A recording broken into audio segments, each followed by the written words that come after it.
En arrivant au jardin du Vulvolithique de Bettillac, le 20 octobre dernier, j'ai constaté en premier que l'arbresse aux 45 fruits lithiques gisait au sol, abattu à la hache.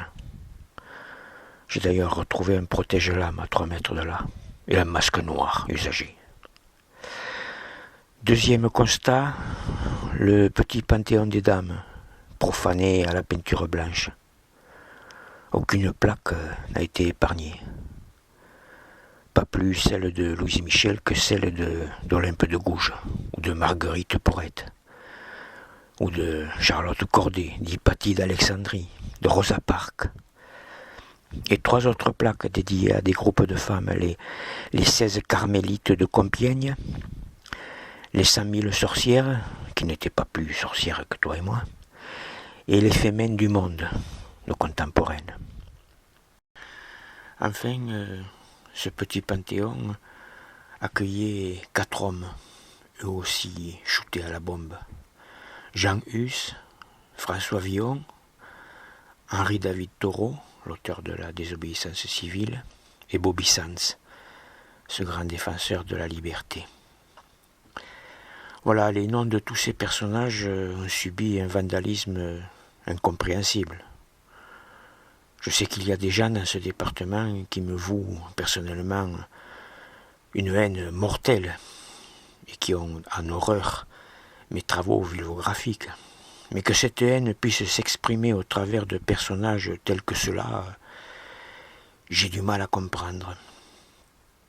En parlant de liberté, la pierre de la vulve ailée, symbole de libération, a été shootée elle aussi. De même les 10 sentinelles qui se trouvent sur la gauche. De même encore les pierres vulvaires du petit panthéon.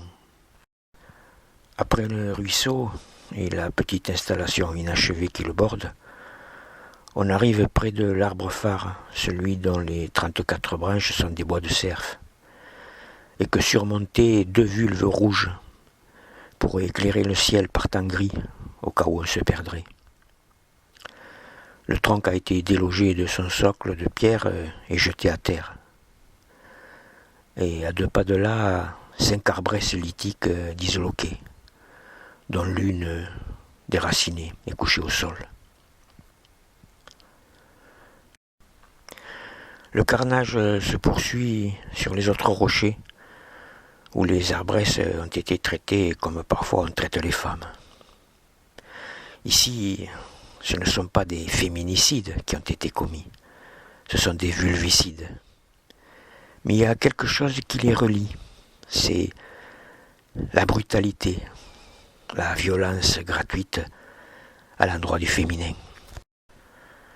Ici, c'est le rocher qui surplombe le jardin du Vulvolithique. Il est entièrement dédié aux femmes, aux mères et à la terre. C'est marqué dessus. Les sentinelles qui le gardaient ont été décimées. En dessous, le monument aux vivantes, qui lui a été érigé en pensant à toutes ces femmes du monde qui ont eu à subir les conséquences des guerres en ne voyant pas revenir un mari ou un fils, un père ou un frère, un amant ou un fiancé, mort au champ du déshonneur. Le plus fort dans l'histoire, c'est que l'Office national des forêts se réservait la possibilité de procéder à la remise en état du site, à mes frais, dans le cas où je ne l'aurais pas fait moi-même. Si c'est de cette façon que vous avez remis le site en état, si c'est par ce sale boulot, et il faudrait que ce soit à mes frais. Mais plus j'y pense, et plus j'ai du mal à croire que c'est l'ONF, institution étatique, qui a procédé à ce saccage. Ou alors, ils ont payé une équipe de soudards pour faire le job. Mais ces soudards talibanesques l'ont mal fait, le job. Enfin, chacun en jugera.